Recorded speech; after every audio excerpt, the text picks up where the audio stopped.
Welcome to the Ask for Football Army Football Show. The Army Football Show is an insider's guide for cadets, old grads, and college football fans to follow the Army team throughout their season as they seek to beat Navy and claim the Commander-in-Chief's trophy. Ask for Football is brought to you by our sponsor, Jocelyn Bradley Real Estate. Whether you're buying, selling, or just exploring your options, Jocelyn Bradley is the expert you can trust to navigate the real estate market with ease. Visit jocelynbradley.com to learn more. And let's get started at the Ask for Football Army Football Show. Welcome back. It's been a welcome break for everybody. I think spring break for some people, not spring break for others. It's starting to warm up. Well, depending on what part of the country you're in. The East Coast has been going through its ebbs and flows, so it's been hot some days and then freezing cold to others. But hey, welcome back to the Ask for Football, Ask for Lax and Spring Football Show. I'm your host, Rob, out of Fayetteville, North Carolina. Army Lacrosse is rolling along. Spring football is in full swing, and Bryson Daly is our national quarterback of the year. Pretty impressive. Guys, how are we feeling about Army sports in general and the news that Bryson Daly was like the number one college QB? Go ahead. We'll start with Dano, go to Omar, and then over to James. Both of those things are amazing, but let me just put a shout out to all of us who actually enjoyed the polar vortex and skied the crap out of that thing. So, nice. I can't speak for you guys, but some of us really dug it. Yeah, I was actually in Florida when the cold weather hit, so I have no complaints. You just bundle up, man. It's all good. Honestly, Yeah. It was the winter of perfect skiing conditions if you're man enough to ski it. Yeah, fair play. Omar, how about you? I'm great. Just in a Triple C, the good old Civilian Conservation Corps, learning to be a captain. I'm out here in Fort Gordon. But, man, it's just as bipolar. Like yesterday, I walked out, and, man, it was so rainy. But today's just a nice southern day. I want to pick some peaches out here in Georgia. Nice. Fair play. James, how about you? Getting ready to move. Got our new house picked out down in Texas. I have taken a portion of one of the rooms and made it the earmarked it for the Ask for Football studio. So There you go. I'm excited for that. Yeah, sounds good. And speaking of homes, hopefully you use somebody in our network, James. If You're you welcome. didn't, shame on you. But if you're VC Essington, Fort Bragg area, we have the realtor for you. Jocelyn is a military veteran who spent her career in logistics. There, she discovered her passion for making a difference in people's lives. She's committed to helping her clients find their dream homes, and when they're in the market, she provides exceptional service when she's working for you. Jocelyn has decided to support Ask for Football this season, and she's leaning towards doing it next year too. So if you see her, say thank you. And Yeah, for sure. She's the right person to get you into the home of your dreams. Jocelyn also has an extended network of veteran realtors who can support you if you're moving anywhere else in the country. So if you're in the market for a home, Jocelyn should be your first call. So if you're not moving to Fort Bragg, still give her a call. She'll link you up with somebody that you can trust. Jocelyn also makes good recommendations, won't cost you nothing. Reach out to her, and she'll get you in touch with somebody that has some integrity in whatever market that you're looking to move into. So on to Army basketball. They tip off here in about 30 minutes, so make sure you watch that game. It should be a season-determining one is probably the easiest way to say it. I don't know how to say up or down. I mean, they're 10-8 right now. They're tied in like a quadruple dead heat in the third place bracket in the Patriot League, which is pretty well. I mean, I know that there was some consternation last year that they didn't do as well as projected because of some people leaving and things like that. But I wouldn't say it's a turnaround, but it's a much improved season from last year. Thoughts on the basketball team, guys? What do you think? I mean, let's start out by just saying, look, Kevin Kulik's in his second year. He's got one recruiting class there, right? And half of them are at the prep school. So his actual recruits are accounting for, fewer than 5% of the minutes played. So number one, he had a lot of guys hit the portal with a coaching change. It always happens. He's making this work with guys that he didn't recruit. Number two. So the fact that he's doing so well, I mean, he's tied the all-time wins record for conference wins in year number 2. He had a bad stretch of 3 games at the end of the year. One of the starters, Josh Scovins, has been out. So maybe you chalk it up to that or a couple other things. But he's got these guys rolling with less than any other coach has had. He's doing more. Good things looking for the future. as far as men's basketball goes. I will say, men's basketball goal number one every year is get the star. Weren't able to do that. Goal number two is win the Patriot League tourney, right? When you're the Patriot League, there's no at-large bid. It's pretty much true in all sports with the exception of men's and women's lacrosse. So Patriot League is always going to be a one-bid league. Hopefully one of these years I'll get them over the hump. But as Rob said, this year is pretty much going to be win the championship or bust as far as men's basketball goes. They're going to play at Colgate here, like you said, in half an hour. The winner of that game is going to play against the winner of the American versus Lafayette game, which is also kicking off here in 30 minutes.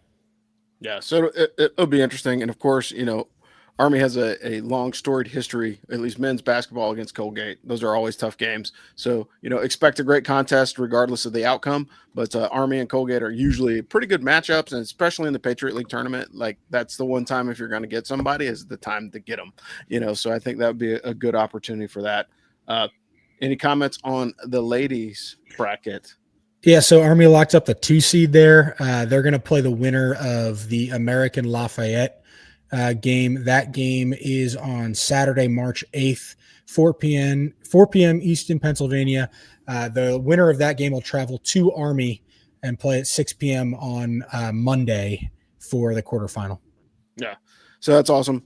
Again, men and women's basketball, a little bit different from last year, but still moving in the right direction. And just a note, programming note, and this is just for Army sports in general, like there are a lot of Army sports on ESPN2 or ESPN Plus, right? So if you have the Plus, make sure that you're watching the games, contribute as best as you can, stand in your living room like you're at the basketball game. It would be helpful. And the other part of it is download the Army Sports app and turn on the notifications, because if you're not paying attention and if you don't have every notification set for every sport on the ESPN Plus app, you're not going to know when the games are starting. And so go to the Army Sports apps and turn on notifications. And if you're feeling froggy, download it to your calendar. It'll go to your iPhone or to your Google machine, and then you'll know when the next Army contest is popping up. And speaking of the next Army contest popping up, let's dive into the lacrosse coverage. Gentlemen, how are we feeling about the Lax team this year? Good. I guess I'll probably take this one. Army men's Lax is 5-1, 1-0 in the Patriot League after last week's win over Lafayette. That Lafayette team is pretty unheralded, but they came in froggy, man. They were 3-1 coming into that contest.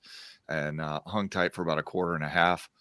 Right now, the men are ranked 5th or 7th, depending on who you ask. They have a distinctly winnable game this weekend at Holy Cross. The Crusaders are 3-3, 1-0 in the Patriot League, but their most recent win over Bucknell came in double overtime. It was their first league win in literally years, which I find incredible. And this week, they're coming off a loss to Merrimack. So that's a game that the team should win pretty handily. But the season gets a lot more interesting after that, because the next week they go to Lehigh.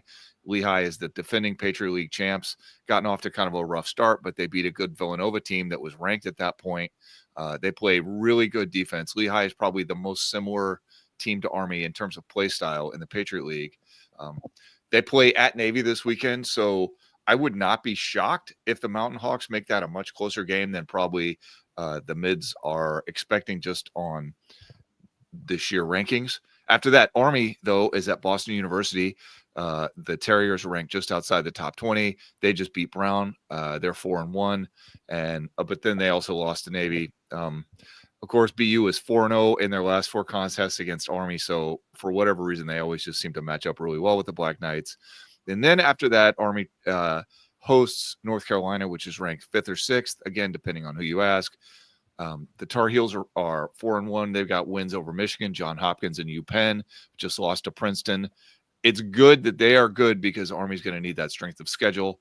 And then Colgate, who is 14th or 16th, 4-2 with a respectable losses to Penn State and Virginia. Plus, they've got ranked wins over Harvard, Villanova, and Patriot League foe Loyola. That's not a ranked win, but still a good one. And finally, Navy ending out the stretch of pretty tough games. The mids right now are ranked 19th. They are 4-1, having just lost to Penn State, and they've beaten, as we said, BU and Towson. So, like I said, Holy Cross this week, then Lehigh, then Boston University, then North Carolina, then Colgate, then Navy. Army really probably should win all those games except North Carolina. but you're asking for a level of consistency that is very hard to achieve in college sports. Yeah, and I mean, when you go back and you look at last year's contest with UNC, it was super, super close, and it was at their place. So Absolutely. I mean, trending in the right direction, at least for the Army team. And again, for me, it feels like it's a lot of wash, rinse, repeat. You got a lot of guys that are moving up a class, but they're still playing just as well. I mean, coaches got a solid team underneath them. It's just now whether or not they can make it through these long stretches of the season and then actually get a postseason nod, because it's hard to believe that an 11-3 Army team, after beating some of the teams that they beat last year, did not make it into the big national championship title contest. So the tough thing about that is that after you're ranked number 1 in the nation, as Army was last year, any game you lose in the Patriot League just looks calamitous. And they lost to Boston University twice, and you just can't do that. And they lost in the quarterfinal round in the Patriot League tourney. You can't do that either. So I don't think it was unfair or unexpected that they got left out, but it sucked because that was a really good team. However, this year's team is even better. The defense looks as good as they've ever looked. AJ Pilot is playing easily at an All-American level. Sean Byrne he's the goalie. He's been as good as anyone in the country. They're getting outstanding production from their defensive midfield. I mean, that defense is just elite, giving up less than 5 goals a game. And then on offense, they've got 4 scoring threats: Jackson Eicher, Evan Plunkett, Gunnar Fellows, and Braden Fountain. How do you guard 4 guys who can all score from anywhere? I mean, it's just nobody's figured that out yet. So, and all of this is without Fogo Will Coletti looking like himself this season. So people who know think that this team can do something this year. I would not classify myself as someone who knows. I'm more of a fan, but people who know are talking about Army. Yeah, for sure. Hey, James, you got a note? You want to dive into the numbers a little bit? Yeah, so we'll start with just Patriot League talk. Loyola and Lehigh sort of seem to be having down years this year. I think they have higher ceilings than people would think at this point in the season, but yeah, I think they're right above the bottom trio of Lafayette, Holy Cross, and Bucknell. You got to file Loyola and Lehigh in there. Again, I think they have ceilings above where they're currently performing, but they haven't done it yet. Boston is sort of in this middling ground. Maybe not as good as in previous years. Got beat by Navy pretty handily. Navy's having a better year than they've had in recent years, and Army's got to play at Navy this year, so that's going to be a tough game. And then Colgate, every few years, Colgate seems to just have a phenomenal team. Army's had great success against Colgate historically, but that's going to be a tough one. And that stretch in a row where they go, Boston, then North Carolina, then Colgate, then Navy. And yes, Army beat North Carolina last year. North Carolina last year was a 7-7 team. North Carolina this year is a top 5 team in the country that barely lost to Princeton, whose only loss is to number 1 Maryland. They beat Johns Hopkins, a top 10 team. This is a different North Carolina team. Yes, the game is at Army, and that's going to help them. But yeah, that's a much tougher game this year than it was last year. Let's talk a little bit about RPI. So the reason Army got left out last year, despite only having 3 losses, it was RPI. I mean, it comes down to it. The committee very rarely goes off from what RPI tells them unless there's like head-to-head or something really peculiar going on. And Army just didn't have the RPI to get them into the tournament with 3 losses. It's going to be very similar this year. The Patriot League is in a mildly better situation this year than they were last year based on the non-conference play. So there is a slightly greater chance that a 3-loss Army could get an at-large bid, but it's still minuscule. If Army is going to get an at-large, it means that they have a loss in the Patriot League tournament, number 1. They can have 1 more loss and probably still get an at-large bid. But a 3-loss Army is going to be outside looking in and will need a lot of help to get an at-large bid into the tourney. So just like last year, we said the same thing, right? The chance that they win each individual game last year was good. They were going to be favored in every game, including the North Carolina game last year. This year, they won't be favored in the North Carolina game. But the chance that they win any particular game is going to be relatively good. The chance that they run the table is next to nothing, right? Less than 10% at least. So the chance that they get out with just 2 losses it's going to be tough. It's not an easy feat. It's why getting an at-large bid in the Patriot League doesn't happen every year. The RPI just isn't there. So really, they have to escape with one regular season loss. Yeah, and that makes sense. I mean, unfortunately, we don't like to, bury our heads in statistics, but sometimes that makes it the most fair for all the teams that are involved in the situation. So I think that may be the thing to do.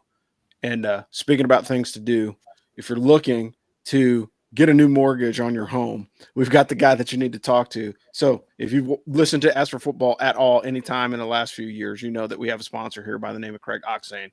He's the area sales manager and mortgage broker at the Money Store. He's a class of 1994 grad. He can lend in all 50 states. One of the most successful VA lenders in the entire country. Super competitive rates. Craig is going to give you the best deal that he possibly can.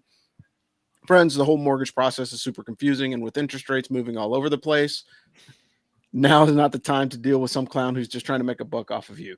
Deal with somebody who actually cares, not a call center, not some random big box bank or mindless website. This is actually how the West Point Network functions. Greg is helping us stay in business here at As for Football, and we're helping you get a better deal on a mortgage by introducing you to the very man that you need to meet. Plus, Craig doesn't charge any lender's fees for veterans, and that is a huge savings, like $1,300. Get that money, friends. Craig Oxane, area sales manager at the Money Store. Check him out. Link is on our website. He's got a little business card on the side. Hit the tab, and you'll be talking to Craig in a few minutes. And speaking of talking for a few minutes, let's talk a few minutes about Army football. Spring football is in full swing. What are we thinking, guys? We'll start with Dan, over to James, and then we'll round it up with Omar. I am excited to see who is playing well at quarterback in the spring game. I sort of think Ethan Washington might finish the year as the starting quarterback, but I don't think that he's necessarily going to start the year at starting quarterback. But I'm curious to see what Dwayne Coleman looks like and how much they run him, like sort of how that works and how much they have him controlling the option and pitching and that sort of thing. It seemed like they were pretty comfortable with Bryson Daly legitimately making reads in the triple option last year. And, at least the one game we've seen Coleman play at Air Force, they were definitely not letting him make those same reads. So that's probably the one big thing I want to see out of spring football is how much do they trust this guy? How much are they going to, give him the keys and let him drive the car? Yeah, for sure. James, how about you? So I'm thinking along the same lines. I don't know how much of that was because they were playing Air Force and how much of that was because they had a backup quarterback in. It didn't look like it did.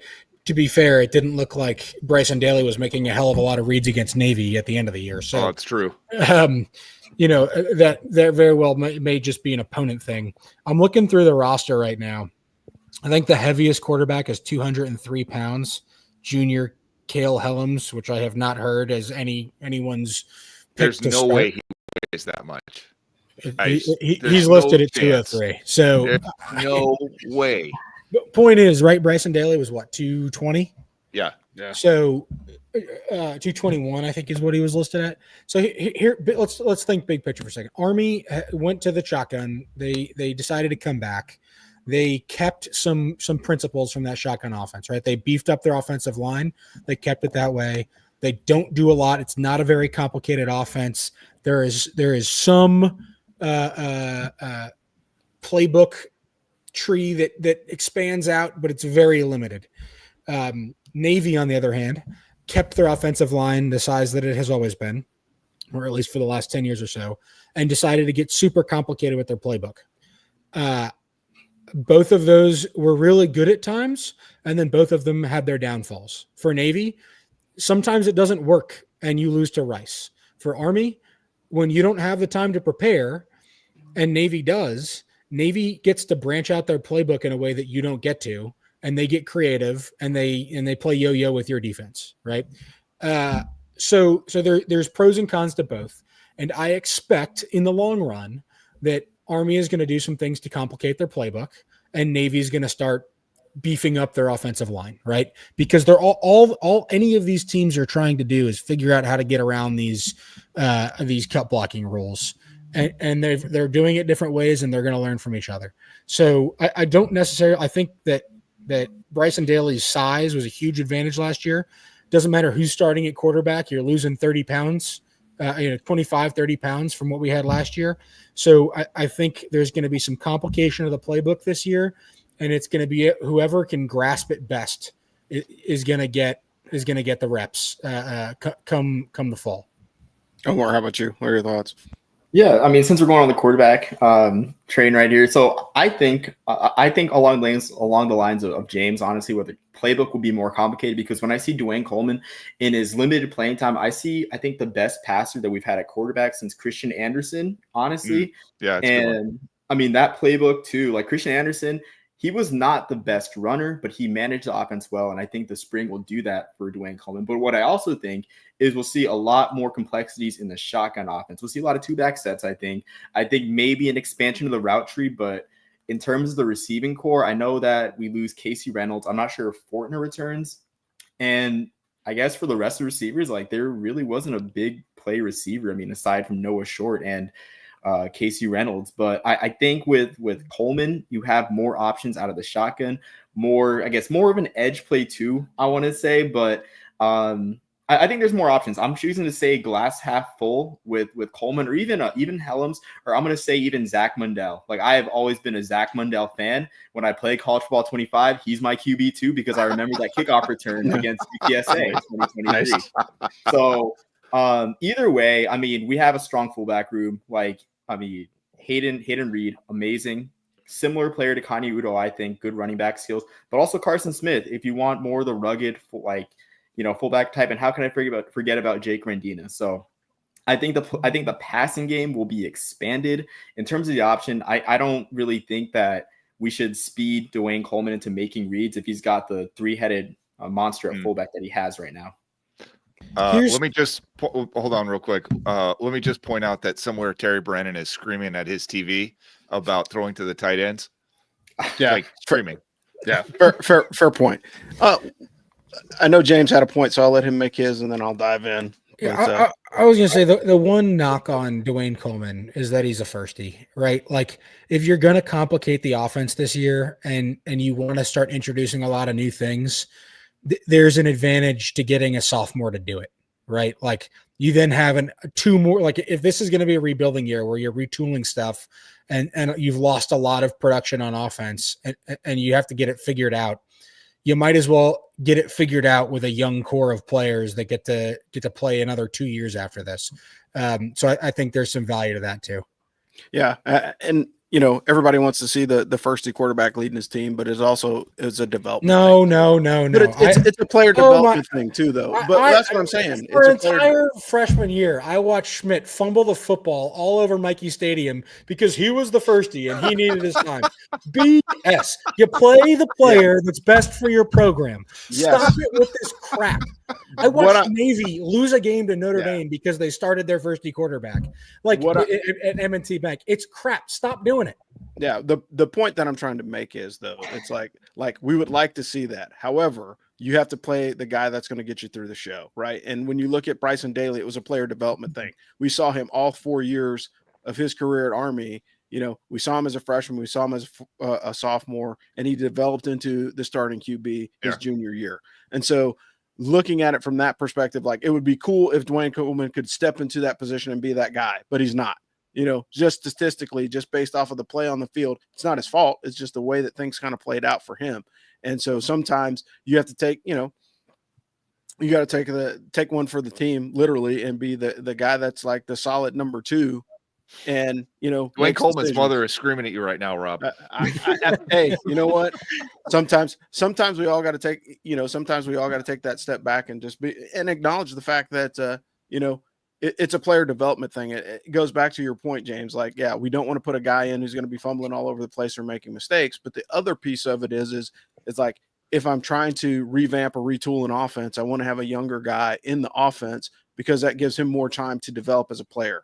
I'm even okay with him not the best quarterback starting if he's 2 years younger. If it's close enough. No. Yes. No. Oh, absolutely. This team. I don't know if you've looked at the SP Plus, but this team is already projected to be in the upper third of the American Conference. I mean, I don't think that they could win the American Conference in back-to-back years, but I don't think that they cannot. Like, I'm certainly not going to give up on it before we even get to the fall. Well, Come on, man. here's my final note of QB play in the spring game. Like, we know it's going to turn into the Army air raid. So, like, if you are air raid fans and you want to see tight ends catching balls, please go to the spring game, because that might be the only time that you get to see a wide receiver or tight end catch the ball. Terry, that's a shout out for you. We'll probably be there anyway. But yeah, I mean, the offense is typically much wider open in the spring game, and you'll get to see a lot more looks, but those looks don't necessarily mean that they're going to make it to the field come the fall. But speaking of the fall, let's break down the schedule. So what do you guys think? February 11th is a spring game. I don't know if it's going to be on ESPN Plus or not. I mean, it definitely will not be. There's no chance. That's a new thing this year, though. But like, if you're watching college football, you can probably catch better than half of your favorite teams on some type of televised spring game, which is just weird. Yeah, and a lot of schools now are getting rid of their spring games, so I think you'll see less and less of that. But I think it's a bit of an injury thing and stuff like that. But a lot of even big brands are getting rid of their spring games. Army's one of the few, but even Army, I mean, they don't want to be showing looks to anybody, so it's not televised or anything like that. For sure. Or you can get just a false impression and just, 4 wideouts. Freaking. Well, the best was the gun option year, because we're going into the gun option, and the spring game came out and there were a bunch of highlights of acrobatic catches, and everyone's like, "This is crazy, Army." It's the same thing that happens every year in the spring game. All right, like nothing isn't new. Yeah, nothing new for sure. Yeah, if you want to, I can break down the schedule here real quick. Yeah, go for it. Yeah, so opening. I love it when they do this. Memorial Day weekend, Friday night game under the lights against the FCS opponent. I forget who last year was already, but Tarleton State this year. The next weekend, they'll be at Kansas State in Manhattan, in the same city as Fort Riley. So hopefully we get a good contingent of grads there. They'll go into a bye week on September 13th to follow a home game against North Texas, return from last year. Then it's a very short turnaround. So you have a home game against North Texas on Saturday. The next Thursday, so you have Sunday, Monday, Tuesday, Wednesday. So 4 days with a travel day. You really only have 3 days, and one of those is probably recovery. So you're probably getting 2 full days of practice. They play at East Carolina. East Carolina obviously is going to have a new head coach this year. They hired the interim. They hired the interim coach. Yeah. So head coach gets fired following the Army game last year. They'll play the interim this year. East Carolina obviously had a much better second half last year. Then they travel to Birmingham to play at UAB in their new stadium on October 4th following weekend. They'll play against Charlotte at home on October 11th, October 18th. The next weekend, they'll play at Tulane. Then they'll get a bye and then travel to Colorado Springs. This will be the first game in Air Force's stadium since what? It's pre-COVID, right? Yeah. It's been quite a while. The Denver game, then the Dallas game. So it's the first time in 3 rotations, probably 6 years they've been to Colorado Springs. Then they'll play against Temple at home in the return game from last year, have their final bye week following that, November 22nd. They'll get the return Tulsa game. Then there's a flex game. So either on Friday night or on Saturday, they'll play at UTSA. I'll be there if you happen to be in Texas. Or maybe we'll try to do another tailgate or something like that. But Friday night, Saturday night, November 20th or 29th, they'll play at UTSA. That's sort of become, I think, the American rivalry for Army, that rivalry week game, which I think is really cool. It fits well with all the Army presence there at Fort Sam. Then the following week is the American Championship game. Obviously, teams and location TBD, with the week following that as Army-Navy. Big notes to start, right? Only 5 home games this year because it's an Air Force away game. Most of the games are earlier in the season, so you have an August game, a September game, I believe an October game, and then 2 November games. So kind of 1 game a month and then 1 late November game. That's about it. Okay, so we have lost Rob. James, I've already heard, or Omar, I've already heard you talk about this on a podcast, and I was yelling at my radio while I was listening to you because I didn't agree with anything that you said. So let you go ahead and tee me up for what to talk about why you're incorrect and tell us your take on this schedule. Okay. What aspect of it? Because I have many thoughts, and I got my card of two notes of data. But I guess what aspect am I arguing here? The one thing that you said on there that I thought was really wrong was you said you wanted to play K-State later in the season. And Yeah, I think so. So because I mean they're gonna play an FCS team week 1. right. You know, and in the midst of conference play in the Big 12, like the drastic. Could you imagine going against Texas Tech's air raid and then playing against Army? That's just my mindset. So, but looking at the outline, honestly, okay, it makes sense where it's like they're still fixing things up, but I mean that was just my mindset, just the contrast of styles, and you catch Kansas State looking ahead, So my thought was playing these Power 4 games later in the season has not really worked out. LSU certainly beat the brakes off of Army. God knows Notre Dame beat the brakes off Army. I think, especially with Notre Dame, it's pretty obvious that you would have rather caught them early in the season. Yeah. And Army's continuity from year to year is probably one of their main advantages now in the free agency era of college football. So, yeah, you got a new quarterback, but you do also have a lot of pieces returning. And I think you'd rather play K-State early for that reason. I mean, you just got a better chance of catching lightning in a bottle in September. Yeah, Dan, I'll say, I mean, I think generally you're right that Notre Dame was not the same team at the end of the year as they were when they lost to Northern Illinois, right? Like these teams for sure, that have 8 new pieces take time to gel. And when you don't need time to gel because you've been with the same team for 4 years, you have a chance to make that happen, right? The one thing that I think is weird this year with Kansas State, so they have a week 0 game against Iowa State. Is that the one in Dublin? Yeah, that's the one in Dublin. Wow. That's a rivalry game. Yeah. Holy smokes. Smokes. They play their Big 12 game to start the season, week 0 in Dublin.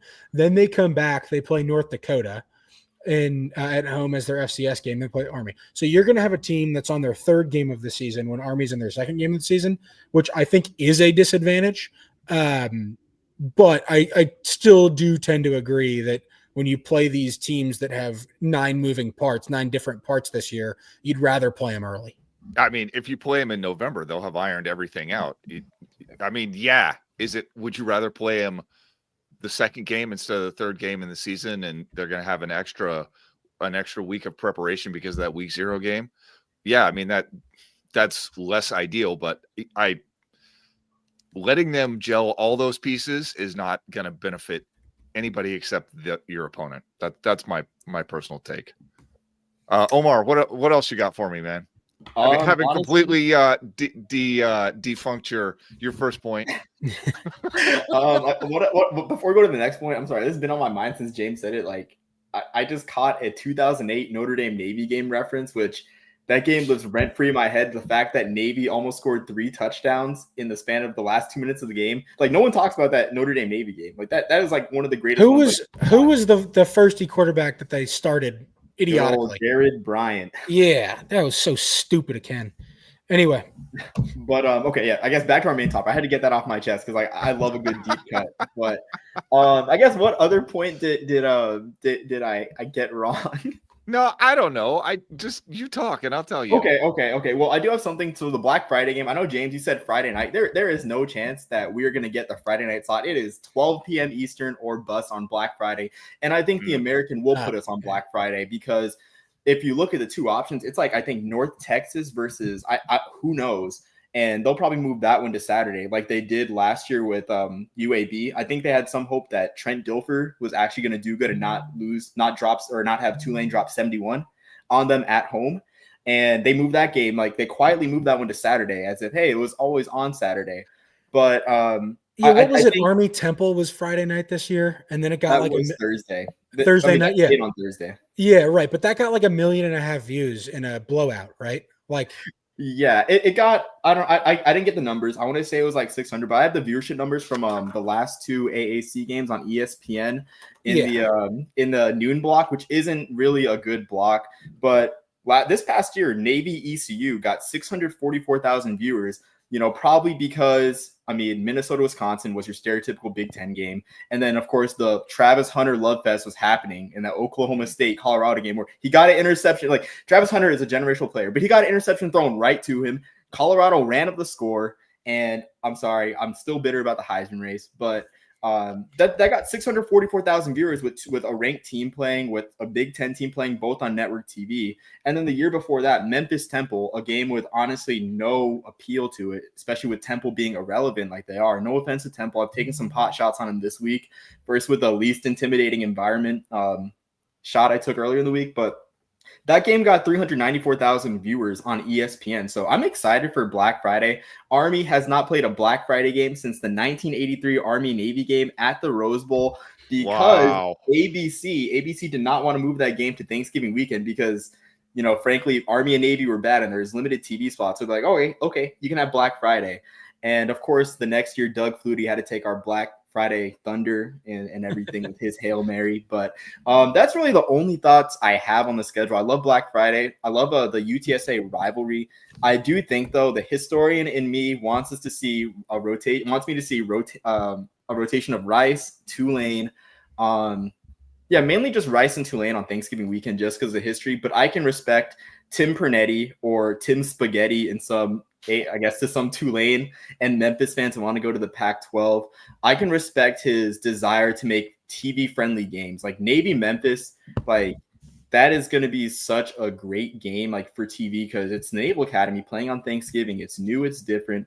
And then Army UTSA as well. Like that's just a good intersectional rivalry because as you guys mentioned, the Fort Sam military presence is amazing. So I like our conference schedule as much as I like it. So yeah. Dan, you said something when we talked that I've had more time to digest, and I disagreed with it initially, but then I started to agree with you, and now I think I disagree with you for a different reason. I don't remember what I said, so. You said Navy lucked out because they had the bye week before Memphis, and that rolls right into the conference championship game. I don't think it's luck. I just think that that's a good piece of scheduling. So they played twice in that last month. Right. So that gives, in other words, that week could then be used for Army prep, as we suspect happened last year. They had the week of Army prep before they played their final game of the season. I forget who it was against. Then East Carolina. And then they head off for the conference championship game. And then they had their week of prep for Army anyway. So they ended up really getting 3 weeks of prep there. Yeah.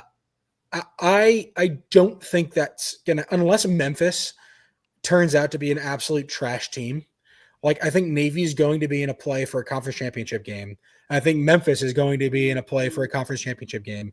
And I think that game is going to really matter. And they will not, I agree. They will not be able to afford to spend time triple option prepping in their bye week, as we suspect they did last year. But they still, just in terms of rest, because I don't think Army got beat as much on the X's and O's as you do, probably. I think that they really got beat just on sheer point. The defense looked like they were in the mud.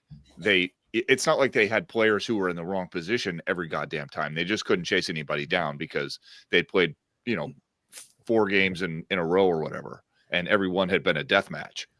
This time, this schedule, at least, you get a bye, then you get Tulsa, then you get UTSA, then the American Conference Championship game, then Army Navy. I mean, the UTSA game, that's probably a death match, but at least you got a bye in there in that week before Tulsa. Yes, although I think last year your lens is too small. Like Army, like their last 6 games of the year were all death matches. Like Air Force on, right? Listen to the end of the season for Army. After Air Force, it's Temple, by Tulsa, UTSA. Navy in that same stretch is Tulane, ECU, by excuse me, I'm reading the wrong. Notre Dame, South Florida, by Memphis. Like, I still think that stretch for Navy is a much harder stretch. You're talking about the year coming up. Yes. Like, I agree. I agree completely. I don't think that when the bye week is, because Army's bye week is 1 week before, I don't think it's going to matter. I think that Army might actually get to do triple option prep in their bye week because the follow-on week is a home game against Tulsa that they're going to win under a first-year head coach at Tulsa. Like, I think that Army's bye week and the opponents following actually potentially, depending on the conference standings at the end of the year, allow for Navy prep at that point, and Navy's doesn't allow for Army prep. So the only issue that I have with that is you look at this schedule, right? You got to play North Texas at ECU, UAB, Charlotte at Tulane, Temple, Tulsa at UTSA. If they somehow screw around and beat Tulane, that UTSA game could be a death match to find out who's in the AAC championship game. I mean, easily. Sure, but they won't know that until after the Tulsa game. Like their bye week, like I see what you're saying. Yeah, like I really do think yes. If they screw around, I think the hardest game on this schedule, not because it's the hardest opponent, the hardest game on this conference schedule is ECU. You have to play a home game against North Texas, 2 days of practice, and then go play at a team that you beat last year. And then immediately following that game, they turned their entire season on a dime. Absolutely. Right. Yeah. So I think that's the hardest game on the schedule. Yes, at Tulane is going to be hard because at Tulane is always hard. But Tulane, who's their quarterback this year? They have a transfer, or they bring in the freshman from last year? Transfer. I think it's Samanza from Ball State, who was really, he had a good year. He had a good year. I listen, they're going to have a bunch of 1 year rental players, but I expect every one of those players to be good players. Yeah. Agreed. That's going to be a hard game, but I'd almost rather play that game on full rest if I had to pick between two. Yeah, and for sure. I'd win. I'd rather play that one on a full week than ECU on the road on 2 days of practice. Well, right? ECU will not have a bunch of rental players. I mean, they'll undoubtedly have some, but they will maintain some continuity. You remember why they waited so long to fire the coach last year was because once they got to a certain point in the season and used players in a certain number of games, those players couldn't be redshirted and their value in the transfer portal plummeted. So a lot of those players ended up staying. And obviously it's a new head coach, right? But it's internal. He already knows. He already has the clubhouse. The clubhouse liked him. We all saw that video where they were cheering that he got hired. So So that's the hardest game on the schedule, I think, in conference play. Tulane a close second, and then UTSA. Honestly, I mean, we just don't know how they're going to be this year because they've had so much turnover in the last 2 years. They could be phenomenal, or they could have a bad year. Jeff Traylor's a great coach. He is. I will say he is, as a coach. I think he's as talented as any other coach in the conference. And UTSA was from week 1 to week 12 clearly the most improved team in the American last year. Absolutely, they were losing horrible games, and by the end they were giving Army a run for their money at West Point. Yeah. So I don't know. I mean, I like the schedule. It's clearly a tougher schedule than last year. It's by far not the toughest in the conference. I don't think it's tougher than last year. Kansas State is an easier game than Notre Dame. Conference schedule. You pick up Tulane and lose. I don't know. Definitely a jobber. I mean, that's different. Yeah. And you got to play. I don't know. I don't necessarily agree that it's tougher. But okay. I don't think the big thing is last year there wasn't a single road game. The hardest road game of the year was Bryson Daly coming off an injury at North Texas, right? Mm-hmm. Like that was the hardest road game of the year. This year you play at ECU on short rest and you play at Tulane. That's two really losable road games. Yep. Okay. Omar, before we go on, anything else? Honestly, I think you guys hit everything on the head, really. I mean, ECU would definitely be a challenge. And that's actually the team. I'm more scared of ECU, honestly, than I am of Tulane, because Tulane is a very transfer-heavy team, like James said. ECU has a lot of pieces returning. I really like their quarterback, too. I really like how he ended the year last year, and he was just a juggernaut.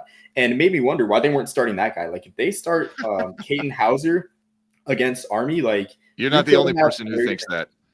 Yeah, I was just very confused. And I was even more confused, too, when I was watching highlights of Michigan State, Penn State from 2023, and he was the quarterback. I'm like, okay, so it wasn't just a thing where this guy was a homegrown recruit. This guy was also a Power 5 transfer, and he just didn't start over the other Power 5 transfer, which... No, he did. He got this. Caden Hauser got the start against Army. That was his first start. That was. Oh, shoot, I'm misremembering. The problem was... It just took him 6 quarters to adjust to the offensive because they keep running that hurry up, which is not easy to do. Yep. And he managed it, but it took him 6 quarters to settle in. And actually, you saw the second half of that Army game. He played way, way better. What are you going to do? Okay. I just mixed it up, honestly. All right. But that's really all I have. I mean, I don't have anything else to add. Moving on, just general Army sports update. I have to mention that Army men's swimming won the Patriot League for the first time in 24 years a couple weeks ago. That was outstanding. This team has been excellent, and I'm quite sure they have a bunch of guys going to NC2As. I have not followed the team super closely, but I was anticipating that they would win the Patriot League, and they did, and that's awesome. Walt Richter has sort of been informally covering a bunch of Army baseball for us. He says that the baseball team is off to kind of a rough start. They're 2-7 overall. They dropped their series at Air Force last week, which I definitely was not expecting. I'll be the first to admit that it doesn't really matter until Patriot League play starts in the middle of this month. Starts at Navy, which is kind of incredible. Match too. Star games. Yeah. So word on the street is that this team has some holes. We will see if they can win the Star again and somehow scratch out that 7th Patriot League title. But like 7 in a row is difficult to do for obvious reasons. And if they have a rebuilding year, the sky's not falling. It's can you win 10 times in a row? It's hard. James, they graduate. Yeah, they graduated a lot of talent in the last 2 years, and I will say the biggest question mark for what's his name, Chris Traz, the head coach. Yeah. Clearly, the second he entered that locker room was an immediate improvement in locker room culture, in-game coaching. He's not. Nothing pissed me off more than when the last guy would bunt in the second inning every time somebody walked. It annoyed the ever living crap out of me. Want to get somebody over to second base in the second inning. Oh, it's like dude's never read a book in his life. Clear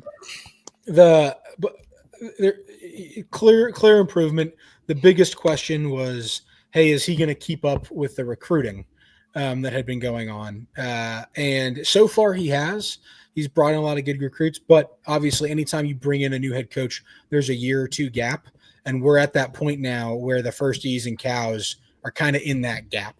So they were recruited by the new guy, but they are not, they're sort of that first year where maybe he's not in full stride in recruiting yet.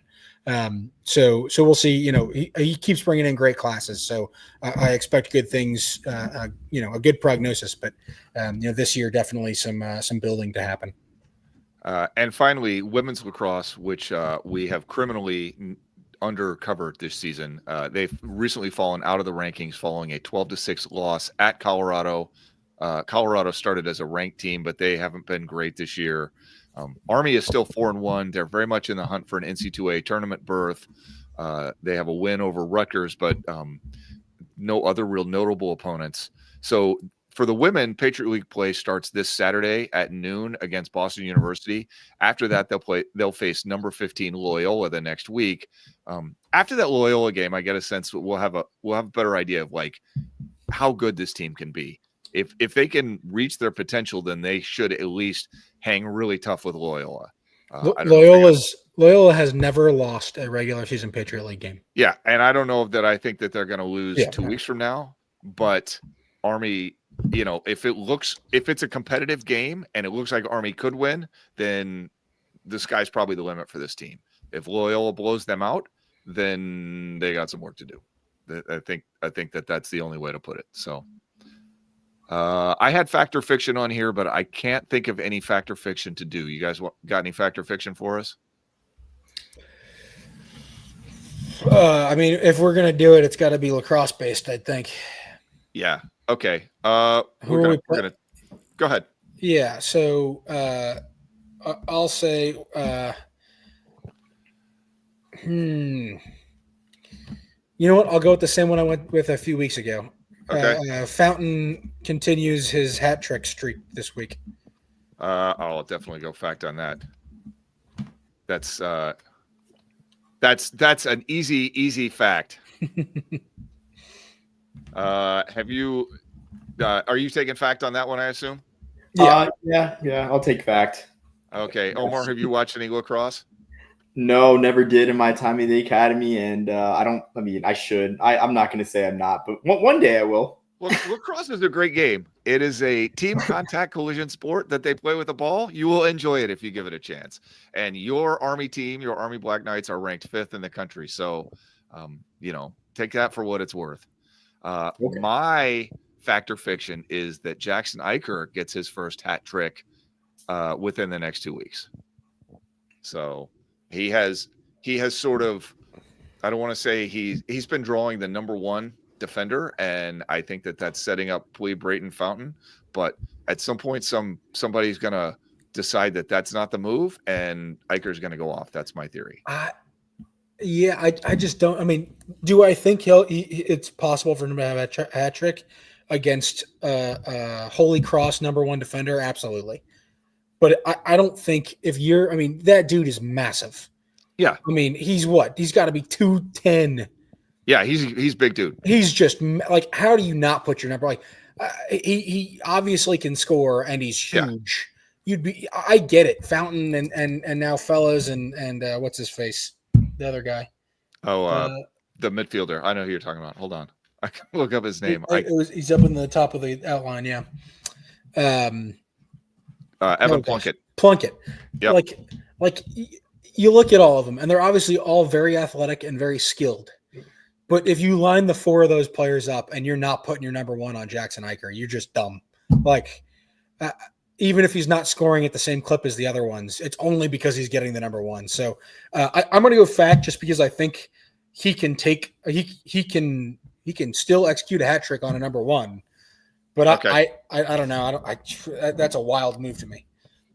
Okay, fair enough. Omar, do you have an opinion on this thing? No, I don't.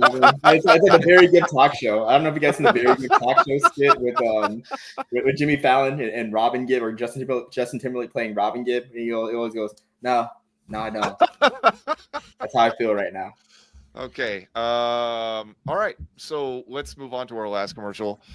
I cut this one shorter because it was long. But friends, folks who like Army As for Football tend to really like As for Football. And if that's you and you would like to help us grow, the easiest way that you can do that is by forwarding our weekly mailer to your friends who also like Army football. We've sent out a couple of those in the off season for lacrosse. We will go weekly again as we get closer to the football season. And again, if you haven't signed up for the mailing list yourselves, please do that. And if you really like As for Football, consider joining us on Patreon. Patrons are essentially the people who keep us in business. They support us, and it's kind of a pay for what you want thing. And believe me, I have recently paid bills for As for Football, and it is shockingly expensive to do this at times. We could absolutely not do it without the support of the people who support us. So I just can't say enough. Thank you for giving us a chance to do this, but also, for supporting us. I enjoy it, and there's just no way. I mean, there's just no way. I was shocked. You'd be shocked at inflation is a real thing, and a lot of our costs went up, and take that for what it's worth. Anybody got a favorite thing? Oh, you guys are just staring at me. All right. Well, as I said, we've had a great winter. In my own head, I've been calling it the winter of perfect conditions. My wife and I even bought snowshoes after a week up in northern Vermont, which I have put in my closet for the year, I think. Winter's almost over. I'm into my personal swimming season now. And the reason that I mention that is because I've restarted Team RBG, which is my cancer charity to fight cancer in the local area here in Connecticut. I'll put a link up in the show notes for this if you'd like to check out Team RBG, or you can check out my link tree on the socials. Listen, that money goes to fight cancer, which is a thing that's not getting fought in this country right now, which is kind of a bad deal. So anyway, thank you very much for your support, and go Army, beat Holy Cross. Beat them.